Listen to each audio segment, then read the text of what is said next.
Бир эже 5 мал намаз окуйт, мурун чогуу иштешчүбүз да. Анан бирок сигарет чегет да. Анан ошол болобу же болбойбу? Сигарет чеккен жакшы эмес, бирок намаз окуп аткан турбайбы, урматтуу бир тууганым? 5 мал намаз окуп атат. Көрдүңүз, демек окубагандан жакшыраак иш кылат экен деген сөз да. Мисалы үчүн намаз окуса 10 сооп алса, сигарет чеккен үчүн бир күнөө болсо, демек 4 соо калып атат деген, ай намаз окубагандын таптакыр сообу жок деген сөз болуп калат да. Көрдүңүзбү? Ошон үчүн сигарет чеккен туура эмес. Иншалла, бирок намаз окуп атат, намазды окуй берсе барып, иншалла сигарет чеккенден иншалла эмне алыстап кетет деп ниет кылабыз. Кудайым намазыңызды кабыл кылсын. Айтыңыз. Суроо берейин деген болчумун.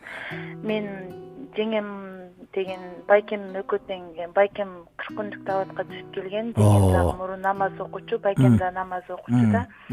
Азыр окубай калышты. Бирок ортодон жеңем болсо 3 жолу окуп, анан кайра эметип окубай, анан кайра окуп атат. Кайра окуй берсин. Адашкан айы жок, кайтып жерин тапкан соң. Эми өзүңүз таптакыр окуй элеңиз, кантип аларга баайтып атасыз, мен түшүнбөйм бир тууганым. Мен өзүм аябай аракет кылгам ошо.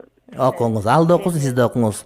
Байкеңизге менден салам айтыңыз, чубага жайыт намазды калтырбаңыз, уят болот, Кудайдын парыз деп айт деп аманат жеткирип коюңуз, макулбу?